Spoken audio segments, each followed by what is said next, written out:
They don't want to listen to that. They don't want to have nothing to do with that. It says, I also will laugh at your calamity. So the Most High going to send the calamities because he gave you the serum. He gave you the antidote.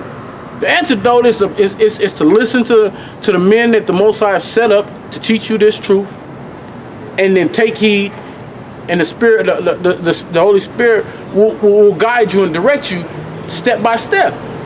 But you don't do that.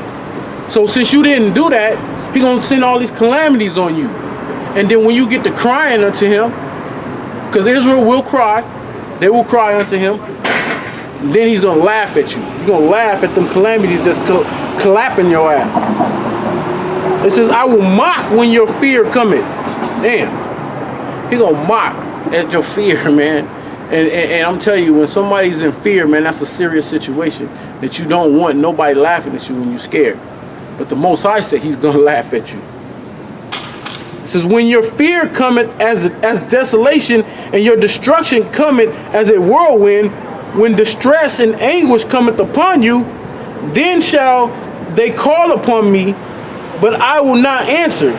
They shall seek me early, but they shall not find me. For that they hated knowledge and did not choose the fear of the Lord. They would none of my counsel. They despised all my reproof. Therefore shall they eat the fruits of their own way. God damn. I mean, you're going to eat the fruits of your own way, which means whatever you were into, whatever you were doing, if it's not profitable, that's what you're going to have. That's going to be your excuse. You know, like, that's going to be the excuse why the Most High is hiding His face from you. Why He's letting this fear just torment you. And then physically He going to place judgment on you. It's going to be happening because you place other things above and beyond, above and before the Most High. And that was important to you.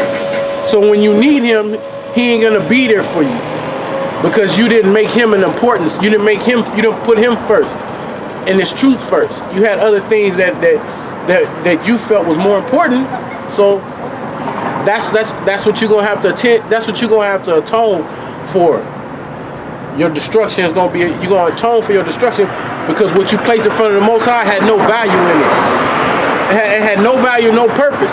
But this has value. This has purpose. This truth is the only thing that you can have that's gonna be of value in the day of the Lord's wrath. Because the scriptures tell you that the Most High, the knowledge and wisdom is going to be the stability and the strength of your salvation, which is huge.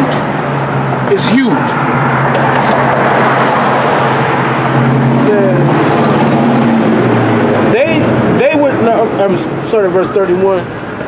It says, therefore shall they eat of the fruits of their own way, and be filled with their own devices.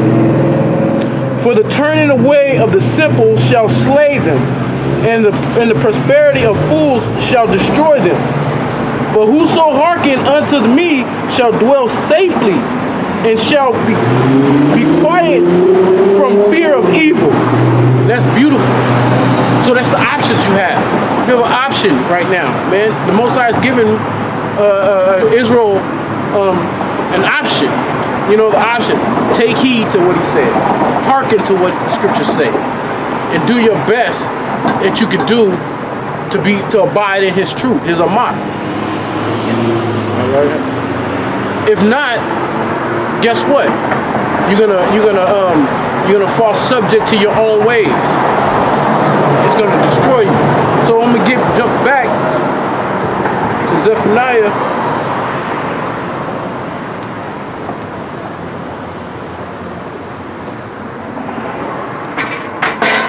Back in Zephaniah, I left off at verse 14.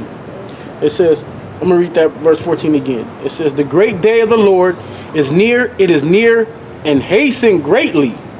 You got to hasten. Hasten for the day of the Lord of wrath, man.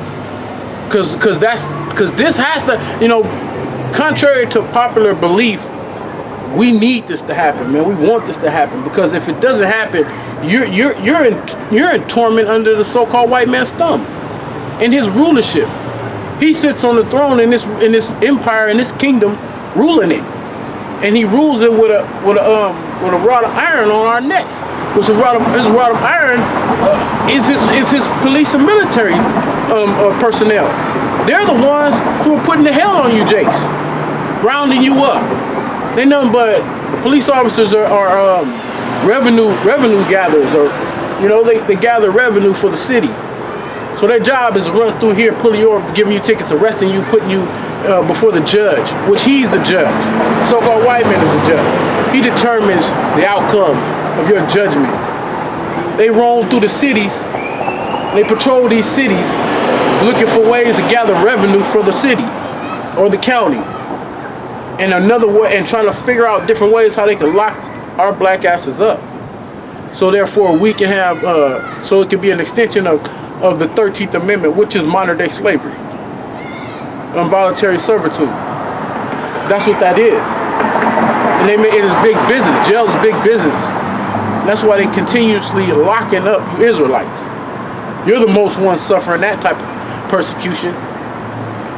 That's how he persecuting us, throwing your ass in jail for 15 to 20 years, one offense, giving you 3 strikes. You got 3 times to do something I don't like you doing, or that I say you can't do, and then you're done for good. That's the type of rules that the so-called white man places in the society of a kingdom that he rules. So this is how that's why we want to hasten for this time, for this to be over with.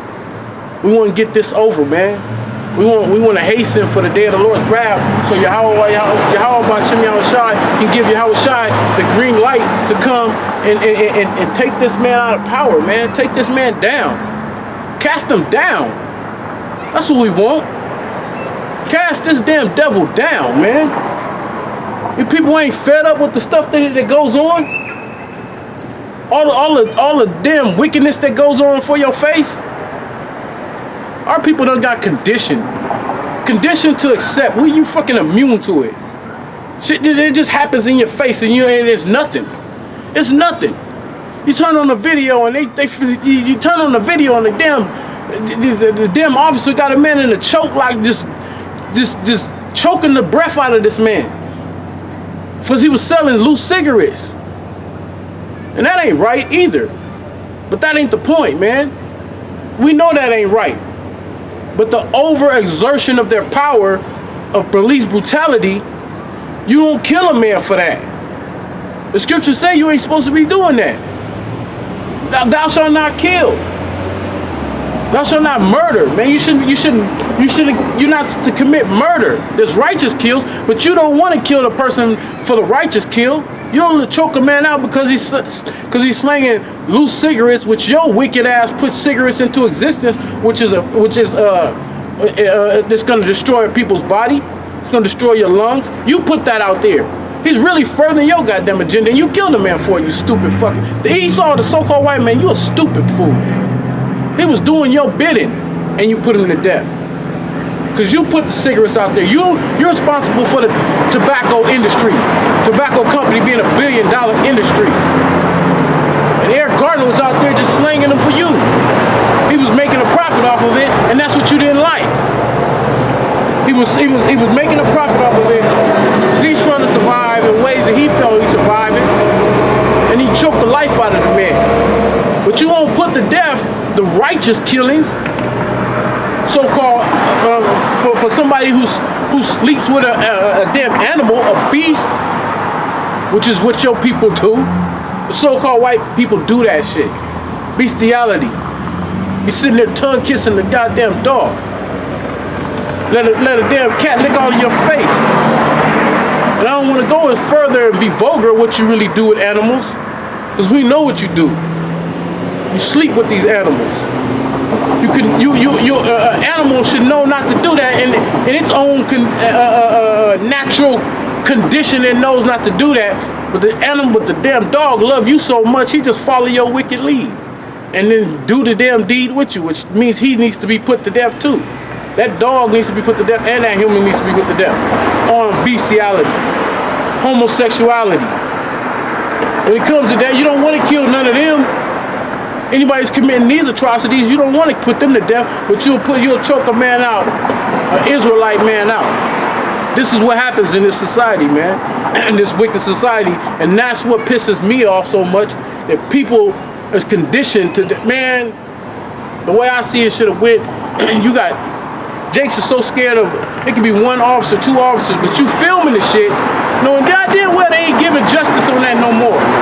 They ain't giving justice to them. How many officers that put an Israelite to death and he got the punishment, the fullest extension up to the law? Did they throw the book at them, or did they get off? They didn't get prosecuted. So what you hell you recording it for? You don't need to record it. God damn, the Most High is gonna come a time when he gonna put some street justice in you Jakes. Meaning you ain't gonna turn on no goddamn, turn on your phone and start filming the cop putting your brother to death. You gonna put that phone in your pocket and nobody gonna feel nothing, and they gonna wear them goddamn cops out. Some of these officers, you're gonna be paid back for all the dirt you do in the street, and that's righteous karma. That's where I'm gonna be righteous karma coming back to you. And I'm not advocating it. I'm not saying that you Jakes need to do that, but I'm trying to figure out why you're not doing that. Why you don't do that. That's why we need this place to go down, man. That's the point I'm saying, man.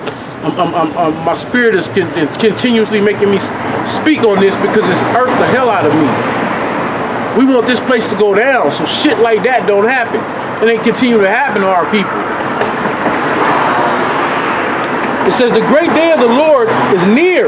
It is near and hasten greatly. Even the voice of the day of the Lord. That's what we saying out here. The mighty men shall cry there bitterly. That day is a day of wrath, a day of trouble and distress, a day of wasteness and desolation, a day of darkness and gloominess, a day of clouds and thick darkness, a day of the trumpet and the alarm against the fenced city and against the high towers. And I will bring distress upon men that they shall walk like blind men, because you ain't gonna know what's going on. You're gonna blindly walk into all the different death instruments, all the different things that's going to happen in the day of the Lord's wrath. You're gonna have nothing out here but death, man. Total chaos and death. It said thickness, thick darkness. Because you know why? Because there's gonna be an EMP hit.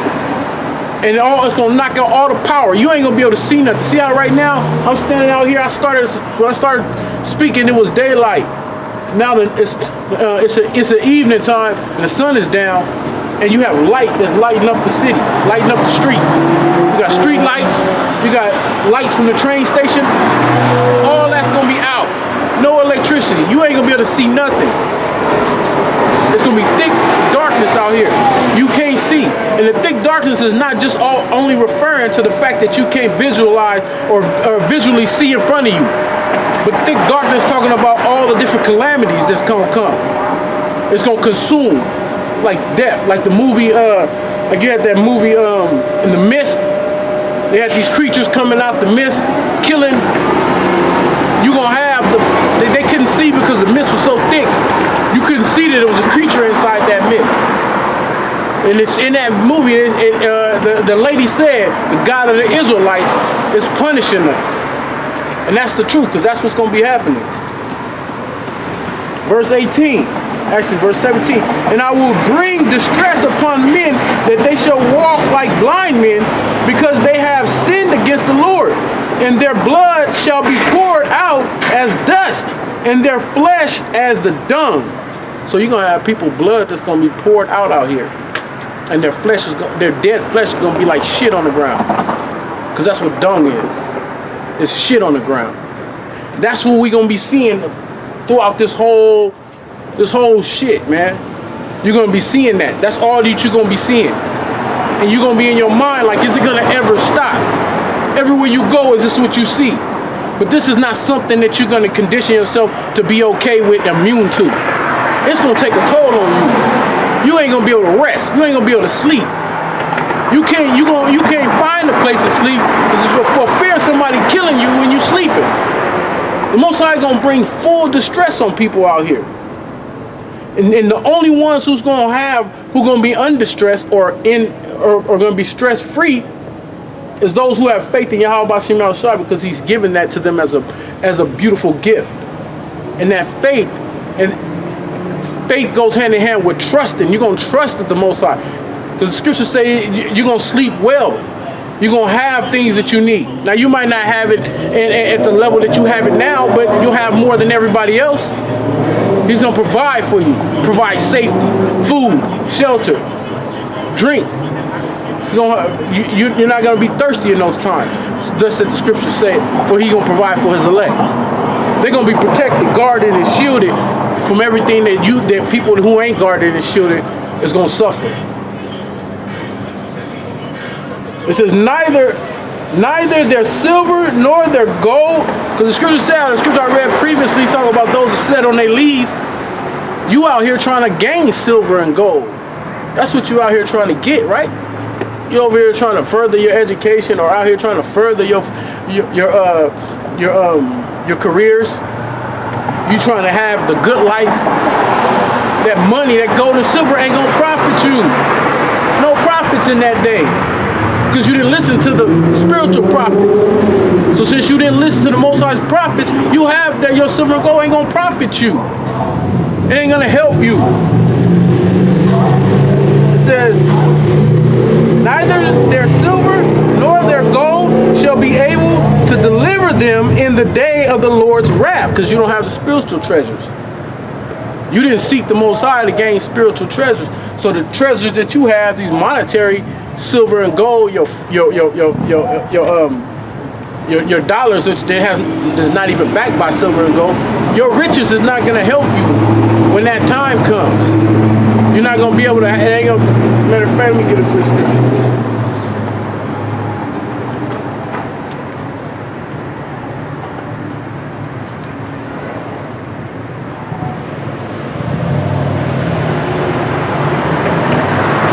This is Matthew 6:33. It says, but seek ye first the kingdom of the Most High. What's the kingdom of the Most High? It's not the physical kingdom right now. It's the spiritual kingdom. The spiritual kingdom is this truth. This truth is the kingdom right now. And those who seek out the kingdom, which is this truth, you're going to be the first one ushered into the physical kingdom, which is the elect. You're going to have that kingdom. You're going to get that first. You're the one. You're matter of fact, let me read this right quick. It says, but seek ye first the kingdom of Yahweh and His righteousness, and all these things shall be added unto you. What's all these things? Everything you need in the day of the Lord's wrath will be added to you. Why? Because you seek the kingdom of the Most High first. You didn't tarry on when it came to this truth. So you seek them first, and you kept them first. So when the day of the Lord's wrath kicked off, when it's all thickness and darkness and everybody in wants and needs, all the things that you need will be added onto you in that time. Now I want to go to a quick scripture, and bear with me.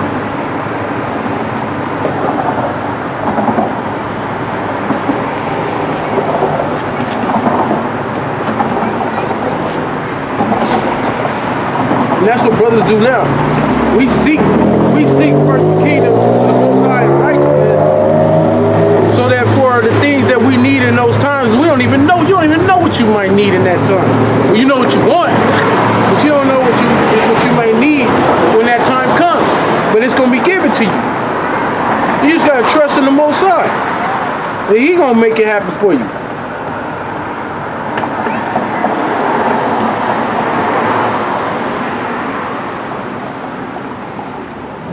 This is Micah 4:8.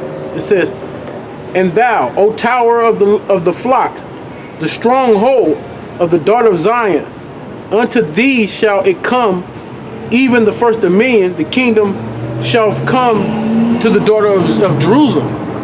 So the tower is the elect, the flock is Israel, and unto you shall be given first the kingdom.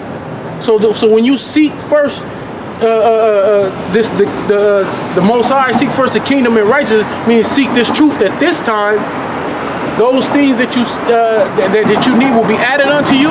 Why? Because you're the tower of the flock. You're the elect of the nation of Israel.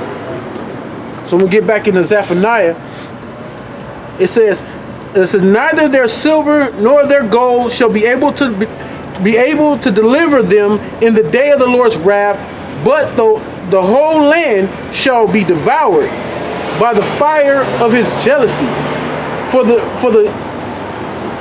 For he shall make even a speedy riddance of all them that dwell in the land. Man, you know, get rid of them now. If you make a speedy riddance, get 200 missiles on them now. Blow this place to smithereens, man. That's what's needed, man. That need that full ass purging right now, man. We need the Most High to purge this place, man. When I mean purge, meaning destroy it and pull the elect out of it. Purge the elect out of here. Get the elect out of here. Destroy this damn place. That's what we need. That's what we hasten the day for. So these proud ass Edomites can't walk by looking at you like you nothing, and like as if there's something. So how's this gonna happen? How is this gonna take place? Like I just said, hit this place with missiles. This is 2nd Esdras 16. I'm gonna start at verse 1. It says, "Woe unto thee." The word "woe" means destruction. Who is the thee? It's talking about you so-called white men, you Edomites that run this land, America, and those who abide in America. It says, "Woe unto thee, Babylon in Asia." Babylon, like I said, modern day Babylon is the United States of America. It's woe unto thee, Egypt. Egypt is also known. The modern day Egypt is America.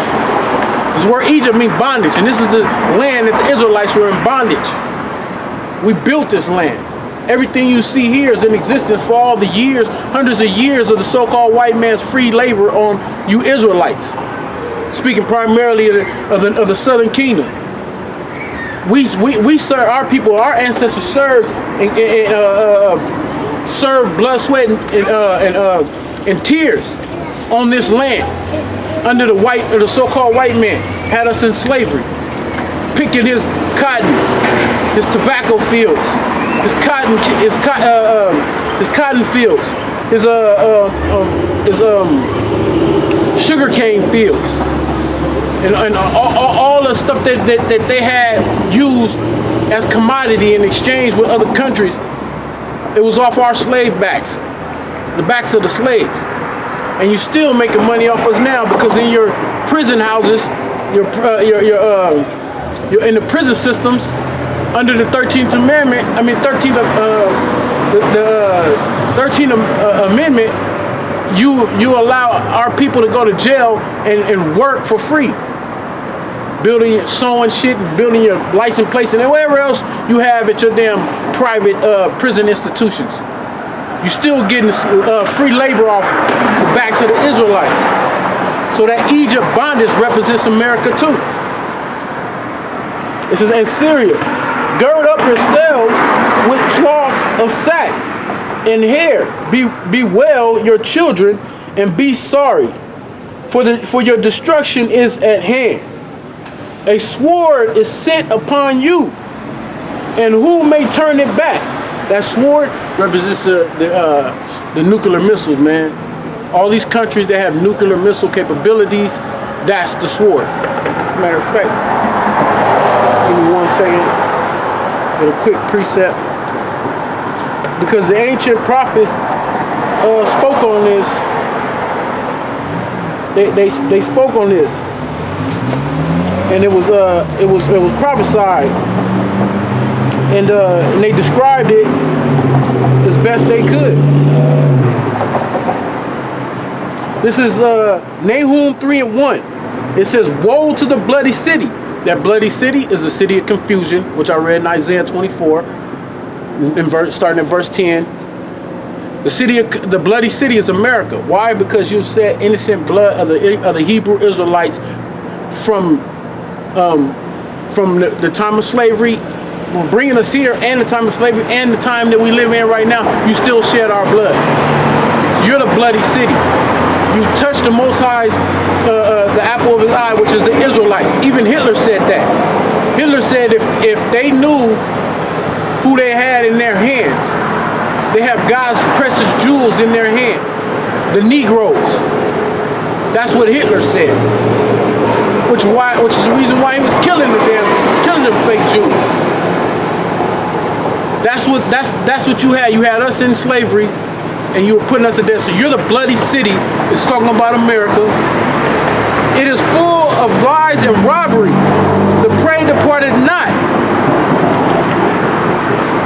Verse 2. It says, the noise of a whip and the noise of the rattling of the wheels and the prancing horses and the jumping chariots. So when Nahum saw this vision, he basically is just describing what he was visualizing, what the Most High, the visions that the Most High gave him, and that's talking about your cars, all these cars and trucks, vans and motorcycles, all that running through. You're the prancing whip, the jumping chariots. That's you. I mean, it's like that's talking about your cars, modern day cars. He didn't, because back then they had horses and carriage and chariots that people traveled on. But he's seeing this vision, seeing people inside cars, and he had no way to describe them. So he describes them as rattling of the wheels and the prancing horses and the jumping chariots, because he saw that the cars are going on their own. That they had power. Excuse me.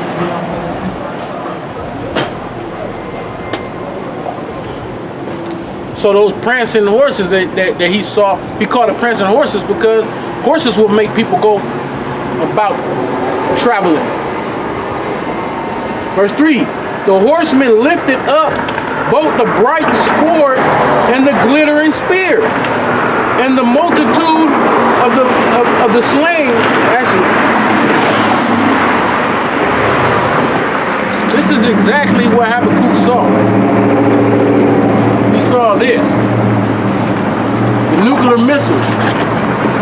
Bear with me 1 second. I wanna properly identify this. So this is what Habakkuk saw. Right here, looked like a sword to him. The base of the missile looked like a sword. And he called it a glittering, because back here the fire, it looked like glitter to him. So that's why he described this. This was the glittering that he saw, the missile. And he saw it hit the land. And when it hit the land, it destroyed and killed people. So that's how he was describing this. So I'm going to read that part again. It says, the horsemen lifted up the bright sword. He called it a bright sword because like it was real bright, the fire on the back of the missile. It says, and the glittering spear. So it looked like a spear because back in his day, a man would throw a spear and it would travel from his hand all the way across the far distance, and it would pierce people and kill people. It was a killing instrument. So that's why these are all terminologies that he used of his time to describe what the visions that he was seeing. It says the horseman lifted up both the bright spear, and because he saw men controlling these missiles being shot. It says, and the glittering spear, and there is a multitude of slain and a great number of carcasses. So like I was describing, he would see men of his time would throw a spear, and it would go and it would pierce people. But he's seeing this big spear, this big sword coming out the sky that a man threw. He saw a man detonate to shoot the spear, the missile off, and it had fire in the back of it that he described as glittering. It was glittering bright with spears, and when it hit, it killed massive amounts of people. massive amounts of people, he would see nothing but dead carcasses all over, dead bodies all over. Listen what he says after that. He says, and a great number of carcasses, and there is none end of their corpse. They stumble upon their corpse. I mean, basically, he's seen missiles hit, dead bodies fly all over the place. And if somebody happened to not be dead by, they might not die by the actual impact. They might have got thrown hundreds of feet across the way, and then people are trying to walk over dead bodies. There's nothing but dead bodies all throughout the streets. That's how much these missiles, how much death these missiles was causing. It says, because of the multitudes of the whoredoms of the well-favored harlot, that's talking about America. America's the harlot that sat on a scarlet-colored beast, which the scriptures talk about in Revelations. It says, through her whoredoms and families through her witchcraft. Behold, I am against thee, saith the Lord of hosts, and I will discover thy skirt upon thy face, and I will show the nations their nakedness and the kingdoms their shame. Which I went into that last week, how Most High have uncovered the foreskin of the so-called white man, which is America, to the other nations. Going back to Zephaniah. Because the prophecies are coming to pass, and this is beautiful, man. Everything that's going on, we know. So like I was in Second Ezra. So I gave you a description of what's being talked about in Second Ezra 16th chapter. Back in there in verse 3, it says, a sword is sent upon you, and who may turn it back? Ain't nobody turning it back. Habakkuk gave you Nahum gave you a beautiful illustration of this happening. And when Nahum, his prophecy showed them hit. So in Second Ezra's is telling you, man, I see this vision. Who's going to stop this? Who's going to turn this back and they don't turn around? Who's going to turn it back? How's it going to be? Is it going to be turned around and not happen? No, it's not. Because Habakkuk already told you the end game of those missiles hitting. His vision, he described to you the death that it's going to bring forth. So so we got the answers, because these are all question forms that Esdras is presenting in his prophecy. We already got the answers from from Nahum. It says, a fire is sent among you, and who may quench it? Plagues are sent unto you, and what is he that may drive them away? Nobody, because the one that can drive it away is the one that sent it. And he told you that he's mad as hell at this place. This place is going to receive his indignation, his righteous anger, which is those missiles. So the man the one that sent it is not going to stop it.